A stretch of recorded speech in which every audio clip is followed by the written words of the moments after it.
Bonjour. Bonjour. Donc nous allons nous présenter et puis ensuite on vous laissera la parole. D'accord. Donc je m'appelle Laetitia Boniface, je suis diplômée de Schema Business School et je suis chef de projet chez PGE PGO. Lisette Garrigue, consultante dans le domaine des ressources humaines. D'accord, donc je vais me présenter à mon tour, je m'appelle Victor Perra, j'ai 22 ans, j'habite Versailles et je suis issu d'une formation d'un BTS Management des unités commerciales. Dans le cadre de ce BTS, donc, j'ai eu plusieurs expériences, notamment un stage de 2 ans au sein de Toys R Us où j'ai été chef de rayon, filles et garçons, ce qui m'a apporté un grand nombre de valeurs dans le commerce et la négociation client surtout. Aussi un grand nombre de petits jobs, on va dire, comme par exemple la vente de glace sur la plage ou aussi au sein d'un cabinet comptable durant 1 mois, ce qui m'a permis d'avoir un grand panel de connaissances, on va dire, et aussi récemment dans un cabinet de gestion de patrimoine. Voilà, en fait, je voulais à tout prix faire toucher un peu à tout et voir un peu tous les jobs qui étaient possibles pour me faire une idée du monde du travail et pouvoir concevoir mon projet professionnel. En parlant de mon projet professionnel, mon rêve donc ce serait de pouvoir intégrer une maison de disques en tant que chef de projet au niveau donc du marketing, dans le sens où je pense qu'un artiste est comme un produit. Je sais que c'est un peu réducteur de dire ça, mais pour moi je trouve que c'est un produit marketing où il faut lui inventer donc une image, il faut le placer sur un certain marché, voilà, donc segmenter une certaine clientèle pour cet artiste. Voilà, je trouve ça très intéressant et ce serait mon but. Et donc je viens déterminer toute ma motivation afin d'entrer dans votre école pour mettre en place mon projet professionnel. Et en quoi notre école va-t-elle vous aider à réaliser ce projet ? Alors, votre école plus particulièrement, parce que la spécificité de votre école est bien sûr l'international, dans le sens où je peux moi-même mettre en place mon cursus, que je trouve très intéressant par rapport à d'autres écoles, dans le sens où je pourrais un semestre être à l'étranger, puis revenir sur un autre campus ou partir complètement en stage. Je trouve ça très intéressant. Et bien sûr, votre master en marketing international, que je trouve très intéressant et essentiel pour moi, où tous les cours sont en anglais. Et aussi le fait que, bien sûr, il faut être international, surtout dans ce métier-là, et surtout que mon but, ce serait de travailler à l'international finalement. Voilà. D'accord. J'ai cru comprendre que votre séjour ou votre passage chez Toys R Us vous a révélé un peu mieux le domaine du marketing, la mise en valeur des produits. Pouvez-vous nous en parler ? Dans le sens où c'était du marketing assez basique, on va dire, dans le sens où j'avais le choix moi-même, ce que je trouvais très intéressant, de mettre les produits où je voulais, comme je voulais. Donc les mettre en valeur par rapport à la tête de gondole. Bien sûr, j'avais une fiche de prix et je regardais donc les produits qui étaient en promotion ou qu'il fallait mettre en avant. Et je trouvais ça très intéressant de moi-même créer mes podiums, voilà, mettre le rayon comme moi je le voulais et comme je le sentais, et voir le mois d'après les progressions des ventes, si tel produit a moins marché. Je trouvais ça très intéressant. Et c'est pour ça que ça m'a un peu donné cette envie par rapport au produit, donc tout ce qui est le mettre en avant, le placer comme on le veut. Certes, là, je parle d'un artiste, donc d'une personne, donc ça n'a un peu rien à voir, mais ça reste quand même, pour moi, un produit. Je trouve ça très intéressant, encore plus intéressant que le produit en lui-même. Ouais. D'accord. Vous avez parlé de petits jobs, Oui. et après, vous dites l'impact qu'avaient mes actions sur les ventes et sur le chiffre d'affaires, quelque part. Oui. Donc, c'était quand même important, ce que vous aviez à réaliser. Ah, bien sûr, je disais petit job, dans le sens où c'était pas sur des grandes durées, mais j'avais des responsabilités, et c'est pour ça que c'était très intéressant. Et oui, à chaque fois, j'avais des objectifs fixés, par exemple pour les glaces, ou au niveau de la comptabilité aussi, un certain nombre d'écritures à faire. Voilà, oui, toutes ces choses-là, je trouve ça très intéressant. Oui. Quelles sont vos passions ? Alors mes passions, donc la musique. Bien sûr, cette passion est née au fait que j'ai eu un groupe de musique pendant une dizaine d'années avec mon grand frère. On a écumé toutes les salles de fête et les fêtes de la musique, ce qui était très sympathique. Malheureusement, il faut bien qu'on grandisse un jour et mon frère est parti vers d'autres horizons. Et moi, j'aimerais continuer cette passion et pouvoir travailler dans ce domaine-là. Voilà. Et aussi, bien sûr, je suis très intéressé par le sport. Je suis un grand sportif, j'ai un peu fait tous les sports, je pense, entre le football, le rugby, le judo, le tennis, le basket, ouais, j'ai tout fait. D'accord. Quelles sont vos réalisations dans le domaine de la musique ? Alors mes réalisations, j'ai fait un grand nombre de concerts qu'on a organisés. C'est-à-dire, vous étiez à la batterie ? Oui, excusez-moi, c'est voilà. vrai, excusez-moi. Oui, je fais de la batterie, voilà. J'ai toujours fait de la batterie depuis 10 ans, et mon frère faisait de la guitare et du chant. Il fait aussi du piano, voilà. Et Donc on a organisé pas mal de petits concerts, les fêtes de la musique, les concerts au sein du lycée. Et récemment, j'avais un dernier groupe qui aurait pu devenir un peu plus concret, dans le sens où ils avaient vraiment un projet, ou mettre un CD en place, des choses comme ça, enregistrer pas un album, mais bon, on appelle ça un EP. En fait, c'est le fait d'avoir un extrait de musique, en fait, c'est comme un single, on va dire. Sauf que malheureusement, l'école de commerce, mon projet en tout cas, passe avant tout ça. Oui. Donc, qu'est-ce qui est le plus important? C'est le fait d'être créatif ou d'être organisateur? Il faut réussir à avoir ces deux côtés-là, je pense. Dans le sens où il faut être créatif parce que la créativité, c'est la base, je trouve, de ce métier-là, parce qu'il faut être innovant, il faut réussir à être visionnaire, mais aussi organisé, parce que le marketing, c'est de l'organisation qui se fait en plusieurs étapes, avec le marketing mix à mettre en place. Donc oui, segmenter cette clientèle, tout ça, oui, très important à voir. Donc je pense que c'est deux côtés très importants à assimiler à chaque personne. Vous continuez la batterie là? Oui, bien sûr, ouais, bien sûr. Et en parlant de batterie et de musique, bien sûr, j'aimerais pouvoir continuer à jouer au sein du bureau des arts de l'école. Je me suis renseigné, j'ai vu qu'ils avaient un groupe de musique et je trouvais ça très intéressant de pouvoir continuer ma passion. Alors vous seriez musicien et ou organisateur ou seulement l'un ou l'autre? Je peux être musicien pour le bureau des arts et je pourrais être organisateur aussi par le fait d'organiser tous les concerts et de mettre en place des événements du bureau des arts. Que préférez-vous? Comment ça que... Est-ce que vous voyez plutôt consacrer davantage de temps à l'organisation ou à l'aspect musique? Plus à l'aspect musique quand même. Plus à l'aspect musique. Bien sûr, j'apporterai ma patte pour l'organisation, mais je pense que le président du bureau des arts sera chargé de toutes ces tâches-là. Mais bien sûr, je préfère le côté musical. Mais j'apporterai avec grand plaisir ma participation pour l'organisation. Parce que je ne veux pas postuler pour être président du bureau des arts. Donc je veux me spécialiser dans le groupe, dans la musique en fait. Plus spécialement, voilà. Parfait. Pourquoi vous et pas un autre candidat? Pourquoi moi et pas un autre? Parce que je pense que je suis sûr que mon projet est défini, il est précis. Je sais exactement dans quel domaine je veux travailler, dans quel secteur.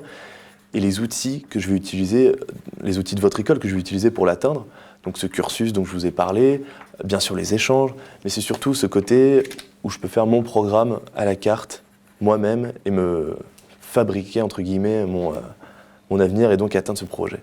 Voilà. D'accord. Donc le programme à la carte, imaginons que vous intégriez. Où en êtes-vous dans 6 mois? Alors, la première année, on est obligé d'être affecté à un campus pendant 1 an. Donc la première année, ce sera en fonction de mon admission, de mon intégration sur le campus de mon choix. Rêvez, dites-nous quel est votre idéal? Mon idéal, oui. La deuxième année, de partir 1 an à l'étranger en échange, pour ensuite revenir... Qu'est-ce que vous aimeriez faire comme échange? Est-ce que dans quel continent?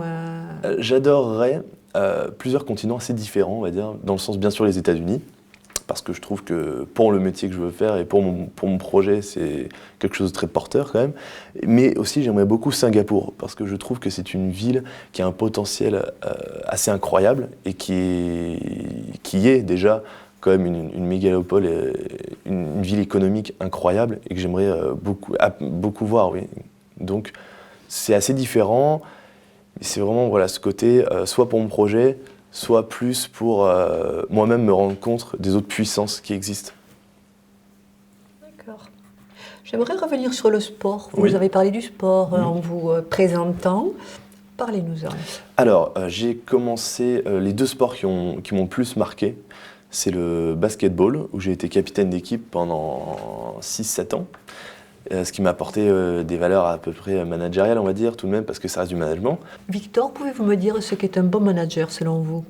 Donc pour moi, un bon manager, c'est une personne qui d'abord a un bon contact avec ses salariés, donc avec ses collègues, parce que je trouve que c'est quelque chose d'essentiel, tout de même, et surtout qui a une bonne capacité de gestion, parce que le but même d'un manager, c'est quand même la gestion par l'atteinte d'un objectif, et surtout la motivation donc, de ses salariés, comme je vous ai dit donc, précédemment, un bon relationnel. Donc le fait de motiver pour atteindre un objectif, et surtout ce côté gestionnaire, et de mettre en avant chaque salarié pour qu'il se sente vraiment un membre à part entière de l'entreprise. Je trouve que c'est quelque chose de très important. Et est-ce que ça suffit pour faire avancer un projet, ces qualités-là? Est-ce qu'elles suffisent? Bien sûr, elles ne suffisent pas parce qu'il faut aussi que le contexte soit porteur. Non, moi je vous pose une question en ramenant à la qualité de manager. Qu'est-ce qui va faire que si deux managers qui écoutent, qui prennent bien, qui intègrent bien les spécificités de chacun de leurs collaborateurs, il y en a un qui va réussir et l'autre non. Pourquoi? Qu'est-ce qui fera la différence?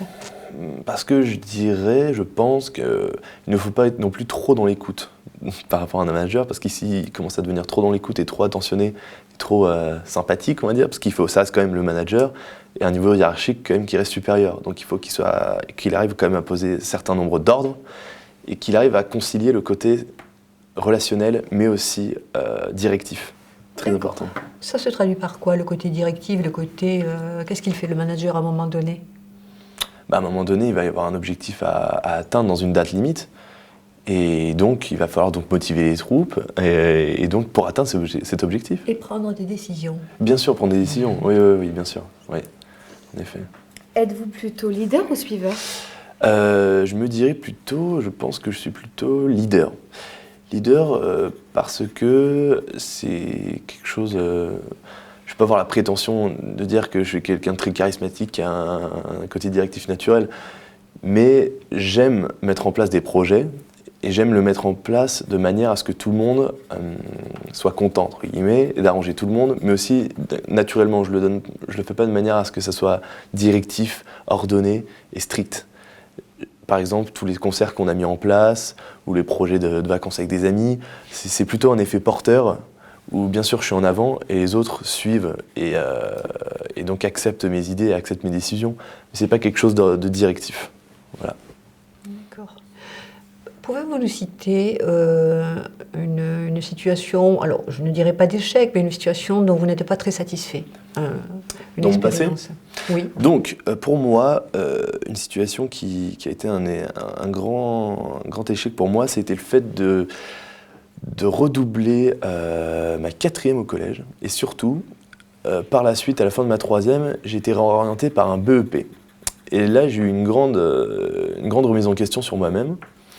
Et c'était une période assez difficile parce que tout de suite, quand on entend BEP, on pense tout de suite à la voie de garage et toutes ces choses-là. Et cet échec, finalement, il m'a servi à me redonner un peu d'honneur, on va dire, où je me suis dit, certes, je suis en BEP, mais mon objectif, c'est l'école de commerce. Je me suis renseigné et j'ai vu que c'était possible que j'atteigne une école de commerce. Et par un certain parcours à avoir et par des notes à avoir, parce que pour passer donc de BEP, j'ai dû aller en STG, qui est un cursus similaire au ES, on va dire.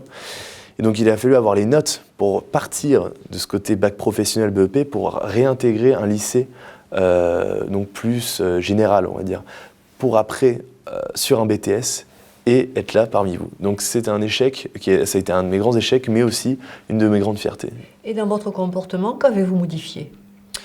Dans mon comportement, ça m'a apporté une très grande ouverture d'esprit. Ah, vous ne me répondez pas à ma question. Votre comportement, concrètement, pouvez-vous, peut-être n'en avez-vous pas pris conscience, avez-vous modifié une certaine façon de procéder Bien sûr, le travail que j'ai beaucoup plus assimilé par rapport à avant, clairement, parce qu'il a fallu avoir un certain résultat pour arriver ici. Donc c'est clair que mon attention en cours, en classe, et aussi le travail était beaucoup plus important pour moi. Mais bizarrement, c'est venu naturellement, ça n'a jamais été forcé, parce que tout ce programme que j'ai fait, STG, surtout que j'ai fait une spécialisation marketing en plus, donc ça m'a beaucoup plu, et c'était des cours pour moi qui étaient intéressants, c'est la première fois que je découvrais ça. Dans le sens où toute ma scolarité avant, ça ne m'a jamais plu, et là le fait de découvrir quelque chose de concret, comme la comptabilité, le marketing, la communication, la gestion relation client, c'était quelque chose de très intéressant, qui m'a beaucoup plu. D'accord. Et quelle est votre plus belle réussite? Comme je vous dis précédemment, pour moi, ma plus belle réussite, c'est d'être ici parmi vous, parce que quand je me revois en BEP avec ma classe, où pour moi, je ne savais pas où j'allais aller, je ne savais pas quoi faire, et finalement, j'ai eu cette décision, parce que je voulais aller en école de commerce, et j'étais complètement dépité, on va dire, et j'ai eu cette motivation de me dire, rien n'est perdu, tu peux encore y arriver, et de travailler sans relâche, et de gravir étape par étape, en passant mon BEP pour après arriver en STG, pour après arriver à un BTS que j'ai réussi à avoir. Donc finalement, c'est ma plus grande fierté, d'être ici parmi vous. Et donc dans 5 ans, où est-ce que vous serez? Dans 5 ans, logiquement, si j'intègre votre école, j'aurai fini mon cursus. Et donc, je pense, parce que bien sûr, mon projet, c'est d'intégrer votre master marketing international, mais on ne sait jamais. Par exemple, si je suis intégré dans votre école, il peut arriver que je découvre un autre master plus profondément qui va me plaire beaucoup plus et me réorienter. Mais mon projet, ce qui est sûr, c'est que ce sera toujours le même. Donc dans 5 ans, voilà, je me vois bien intégrer votre master avec pourquoi pas le fait de pouvoir intégrer un double diplôme à l'étranger. Le fait donc d'avoir un diplôme de l'université partenaire où je suis, de plus celui de l'école. Voilà, donc ce serait un peu mon rêve, on va dire. Voilà. Alors, pour réaliser ce rêve, faut-il un lutin ou faut-il des qualités prouvez-nous que vous avez les qualités pour réussir chez nous. Pour moi, les qualités pour réussir chez vous, c'est que clairement, j'ai assimilé ce côté travail qui est devenu très important pour moi. De plus, une grande partie des matières qui vont être enseignées en première année, je les connais. Je ne savais pas être de la grande découverte, mais ce qui est très important pour moi, c'est le fait de confirmer ce choix. Parce que tout ce que j'ai fait, par exemple, tout ce qui va être gestion, comptabilité, droit, c'était quelque chose de très basique. Tandis qu'ici, en première année, ce serait un peu plus précis. Et donc certes plus compliqué, mais en même temps c'est ce que je veux et c'est ce qui m'intéresse. Donc je suis assez impatient de découvrir... Citez-moi des qualités personnelles, plus personnelles. Plus personnelles. Qu'est-ce qui vous caractérise? Admettons que je pose la question à vos amis ou à des parents. Que vont-ils dire de vous en termes de qualités personnelles? Dans le sens, je pense que je suis sociable, mais surtout ouvert d'esprit et j'ai une capacité d'adaptabilité assez importante, je pense, car je peux me retrouver dans n'importe quelle soirée avec n'importe quel type de personne ou dans n'importe quelle situation. J'arriverai toujours à créer une conversation et à connaître la personne et à créer un contact. Ouais. Alors vous me citez un exemple d'une soirée. En principe, une soirée, c'est ludique, tout va très bien. Ouais. Citez-moi un exemple où ça a été moins facile de s'adapter. Ou est-ce que vous avez travaillé sur un dossier plus musclé Je peux le voir tout simplement par rapport à mes différents travails.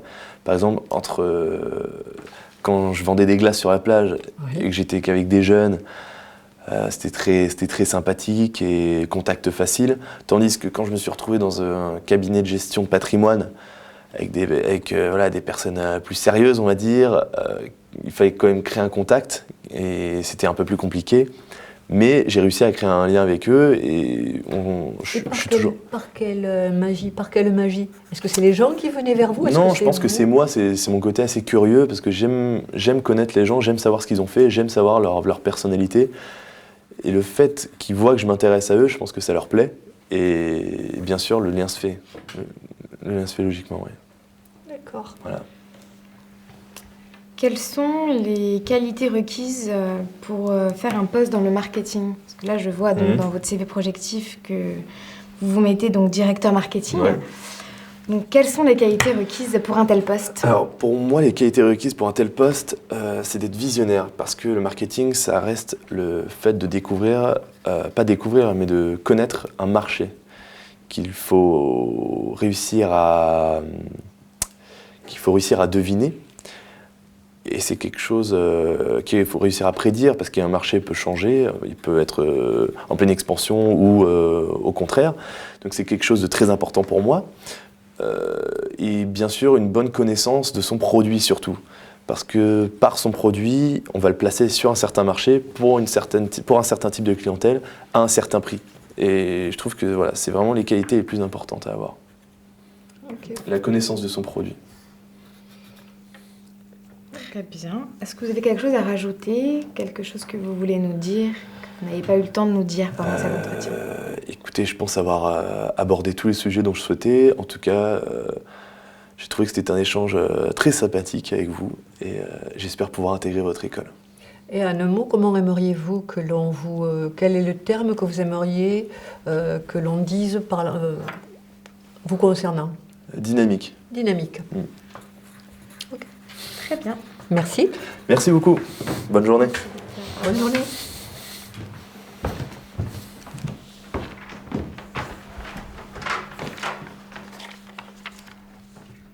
Alors, comment avez-vous trouvé cet entretien? Très agréable, étudiant très sympathique, souriant, dynamique, pour le coup. Il a su mettre en valeur ses expériences-là, qui soi-disant étaient des petites expériences. Oui, voilà, il n'a pas honte de parler de ses petites expériences, de ses petits jobs, comme il appelle, et n'hésite pas à les mettre en valeur, donc ça c'était très bien. Une bonne connaissance de l'école également. Incontestablement. Très bonne connaissance avec les possibilités d'échange sur les campus et les choix de parcours. On a un étudiant passionné de musique qui a des capacités organisationnelles, qui pourra vraiment s'investir pleinement, je pense, dans les associations de l'école, comme le Bureau des Arts. Oui, et il nous a présenté un projet professionnel de façon très précise et convaincante.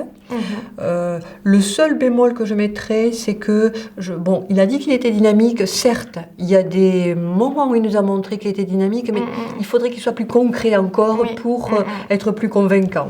Sinon, moi j'ai beaucoup aimé cet entretien, et en plus, vraiment, il est authentique et sympathique. Il y a beaucoup d'authenticité dans ses anecdotes et dans sa façon de parler, de communiquer. Moi, je le vois bien chez nous, au sein je de pense nos qu'il équipes. pourra beaucoup apporter à l'école. Ok, si nous sommes d'accord, c'est parfait. Très bien.